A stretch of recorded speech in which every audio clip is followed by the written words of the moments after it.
ನಮಸ್ತೆ ಫ್ರೆಂಡ್ಸ್, ಎಲ್ಲರಿಗೂ ಬೆಳಗಿನ ಶುಭೋದಯಗಳು. ಸುಗ್ನಹಳ್ಳಿ ಹತ್ರ ರಾತ್ರಿ ರೆಸ್ಕ್ಯೂ ಮಾಡಿದ್ದು. ಮಳೆ ಜಾಸ್ತಿ ಅಂದ್ಬಿಟ್ಟು ರಾತ್ರಿ ಬಿಡಲಿಲ್ಲ. ಯಾವುದಾದ್ರು ಊರು? ಬೊಂಬ್ರಳ್ಳಿನ ಕಗ್ಲಳ್ಳಿ ಅಂತ ಊರು, ಸುಗ್ನಹಳ್ಳಿ. ಮತ್ತು ಇವತ್ತು ಒಂದು ಹೂವು ತೋರಿಸ್ತೀನಿ ನಿಮಗೆ. ಇಲ್ಲಿದೆಯಾ ನೋಡಿ, ಈ ಹೂವು ಶುಗರ್ಗೆ ತುಂಬ ಒಳ್ಳೆಯದು. ದಿನಕ್ಕೆ ಒಂದು 5 ತಿಂದರೆ ಶುಗರ್ ಕಡಿಮೆ ಆಗುತ್ತೆ. ಸರಿ ಫ್ರೆಂಡ್ಸ್, ಇವಾಗ ರಿಲೀಸ್ ಮಾಡೋಣ. ಹಾವು ಕಟ್ ಮಾಡಿ ಹಾಂ ಫ್ರೆಂಡ್ಸ್, ರಿಲೀಸ್ ಮಾಡೋಣ. ನೋಡಿ, ಹಾವು ರಾತ್ರಿ ರೆಸ್ಕ್ಯೂ ಮಾಡಿದ್ದು ಸುಗ್ನಹಳ್ಳಿ ಹತ್ರ. ರಿಲೀಸ್ ಮಾಡೋಣ. ಫ್ರೆಂಡ್ಸ್, ಇದೆ ಸ್ಪೆಕ್ಟಿಕಲ್ ಕೋಬ್ರಾ, ಮತ್ತು ಇದನ್ನು ನಾಗರಾವು ಅಂತಾರೆ. ಹಿಂದಿಲಿ ಇದನ್ನು ನಾಗ ಅಂತಾರೆ. ಇದನ್ನು ಕೆಲವರು ಹೊಡೆಯೋಕ್ಕೆ ಅದು ಇದು ಅಂತ ಎದುರ್ಕೋತಾರೆ. ತಿರ್ಗಾ ಕ್ಯಾರೆ ಹಾವು, ಕೊಳಕಮಂಡಲ, ಬೇರೆ ಬೇರೆ ಹಾವುಗಳನ್ನ ಬೇಕಾದ್ರೆ ಹೊಡೆದಾಕ್ಬಿಡ್ತಾರೆ. ಯಾವುದು ಹೊಡೆಯೋಕ್ಕೆ ಹೋಗ್ಬಿಡಿ, ಯಾಕಂದರೆ ಎಲ್ಲನೂ ನಮ್ಮ ನೇಚರ್, ನಮ್ಮ ಪರಿಸರನೇ. ಅದನ್ನು ನಾವೇ ಉಳಿಸ್ಕೋಬೇಕು, ನಾವೇ ಬೆಳೆಸ್ಕೋಬೇಕು. ಆದಷ್ಟು ಕಡಿಮೆ ಮಾಡಿ, ಮತ್ತು ಪರಿಸರ ಉಳಿಸ್ಕೋಗಿ ಅಂತ ಇದನ್ನು ಇವತ್ತು ರಿಲೀಸ್ ಮಾಡೋಣ.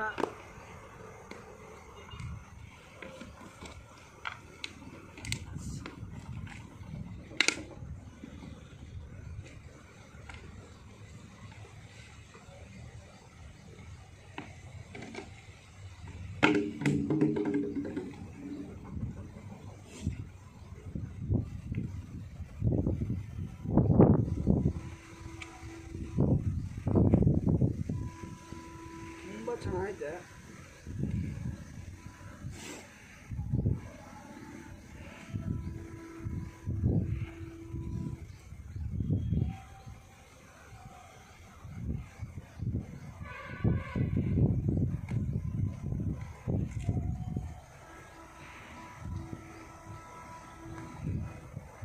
ನೋಡಿ, ಇದೆ ನಾಗರ ಹಾವು, ಸ್ಪೆಕ್ಟಿಕಲ್ ಕೋಬ್ರಾ.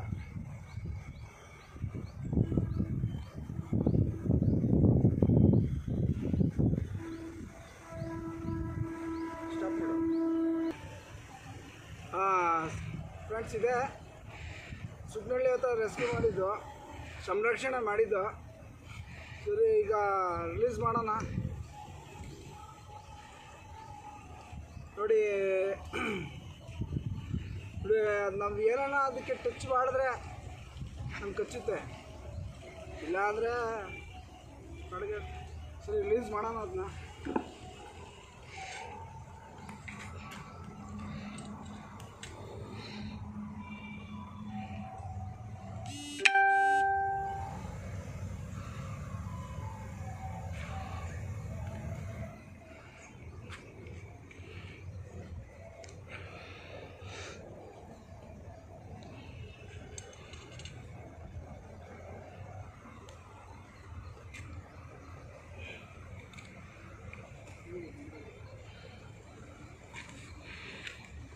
ಸರಿ, ರಿಲೀಸ್ ಮಾಡೋಣ ಫ್ರೆಂಡ್ಸ್ನ.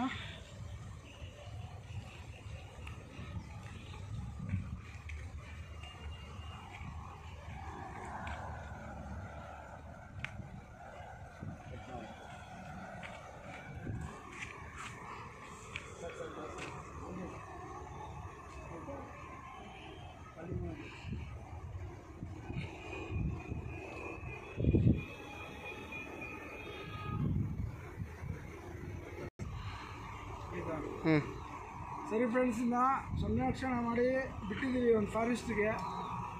ಇವತ್ತಿಂದ ಹೊಸ ಜೀವನಕ್ಕೆ ಎಲ್ಲರಿಗೂ ಒಂದೇ ಮಾತು: ಹಾವುಗಳನ್ನ ಹೊಡಿಬೇಡಿ. ನಮ್ಮ ಪರಿಸರ, ನಮ್ಮ ನೇಚರು, ಹಾವುಗಳು ಉಳಿಸ್ಕೋಗಿ, ಪರಿಸರ ಬೆಳೆಸ್ಕೋಗಿ. ಜೈ ಆಂಜನೇಯ.